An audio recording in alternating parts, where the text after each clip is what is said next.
em 30 há alguma coisa que a história tradicional dizia, que me parece verdadeira. Há uma revolução de alguns estados contra outros estados. Há, de algum modo, uma revolução contra São Paulo. 29 de outubro de 1929, uma terça-feira negra. Da noite para o dia, milhões de ações mudaram de mãos na Bolsa de Nova York. Aturdidos pela especulação, os investidores entram em pânico, perdem a confiança no mercado e o preço das ações despenca, gerando falências em cadeia. Milionários amanhecem sem nada. Pequenos poupadores perdem o pouco que tinham conseguido acumular a vida inteira. Por ter sua economia dependente de um único produto de exportação, o Brasil acabou sendo duramente afetado pela crise mundial. O estoque de café acumulado, sem comprador à vista, chegou a 22 milhões de sacas. Dessa vez, o governo não teria como bancar os prejuízos. Os empréstimos internacionais estavam suspensos e as nossas reservas foram tragadas pela fuga de capitais estrangeiros do país. No início dos anos 30, sob efeito da quebra da Bolsa de Nova York, as economias capitalistas do mundo inteiro perdem o rumo e mergulham na recessão e no desemprego. Com a queda das exportações, o Brasil se viu obrigado a substituir por produtos fabricados no país o que antes era importado. Como já acontecera durante a Primeira Guerra, o setor industrial tirou algumas vantagens da crise mundial.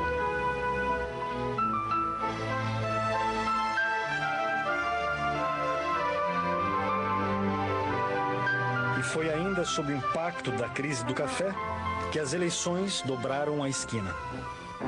Mudando as regras do jogo, Washington Luiz indica um paulista à sua sucessão, o presidente de São Paulo, Júlio Prestes. Como era a tradição na República Velha, o candidato da situação vai ao Rio apresentar sua plataforma de governo num grande banquete. Em nome da continuidade administrativa do seu governo, Washington Luiz impusera como candidato um novo representante do café. Os mineiros se sentiram traídos e romperam a velha aliança conservadora do café com leite para formar a Aliança Liberal. Como candidatos de oposição a Júlio Prestes, foram escolhidos Getúlio Vargas e João Pessoa, representantes do Rio Grande do Sul e da Paraíba. Anistia, voto secreto, voto feminino, jornada de 8 horas foram bandeiras que mobilizaram multidões em torno dos candidatos de oposição.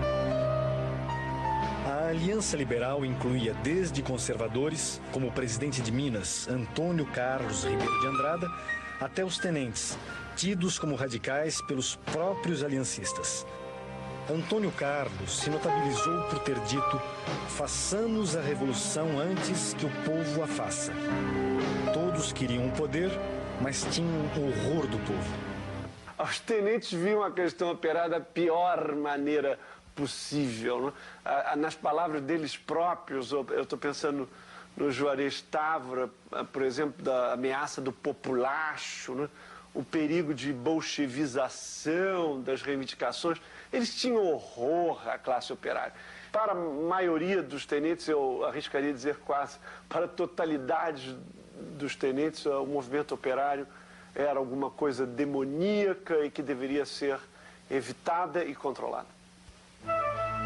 Os industriais paulistas não tinham dúvida sobre quem deveriam apoiar.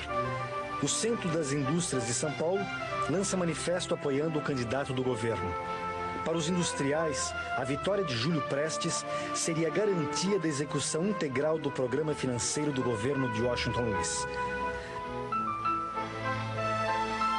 Candidato do governo, apoiado pelos industriais, Júlio Prestes também foi capaz de mobilizar multidões. Na campanha, além de grandes recursos financeiros, contou ainda com outro trunfo: o rádio. Sua candidatura modernizou as campanhas políticas no Brasil, fazendo do rádio um eficaz veículo de propaganda. Até um jingle Júlio Prestes teve de graça: a marcha Seu Julinho Vem, gravada por Francisco Alves para o Carnaval de 1930.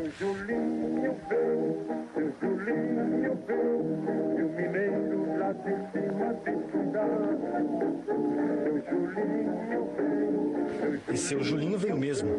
Em março de 1930, depois de uma campanha com comícios agitados e atos de violência, o candidato do governo derrotou a chapa Getúlio Vargas-João Pessoa.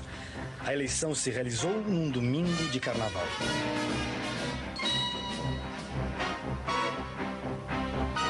A primeira reação da oposição foi reconhecer a vitória de Júlio Prestes, apesar das suspeitas de que a fraude eleitoral fora generalizada.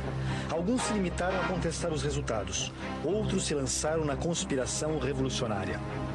Os setores mais jovens da aliança, gente como Oswaldo Aranha, no Rio Grande do Sul, por exemplo, tinham uma perspectiva de alteração brusca do sistema que os velhos oligarcas tradicionais, como Borges de Medeiros e outros que estavam na aliança, certamente não tinham. E o curioso é notar que um homem relativamente jovem, como Getúlio Vargas, e que acabou sendo a figura de proa do movimento de 30, era um dos que mais hesitava na perspectiva de uma ruptura. Os tenentes, por sua vez, contavam com a liderança de Luiz Carlos Prestes. Mas Prestes, refugiado em Buenos Aires, já estava em outra e lança um manifesto contra a Revolução. Esse manifesto, antes de eu lançar, eu chamei os tenentes a Buenos Aires para informar a eles. Então veio João Alberto, veio Siqueira Campos, veio Djalma Dutra, Miguel Costa, o Isidoro e outros estiveram lá.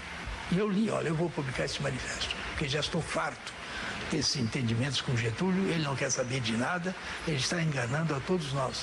Além disso, ele não vai fazer revolução alguma. O que ele quer é substituir a oligarquia paulista, que está em decadência, com o preço do café que foi lá para baixo, para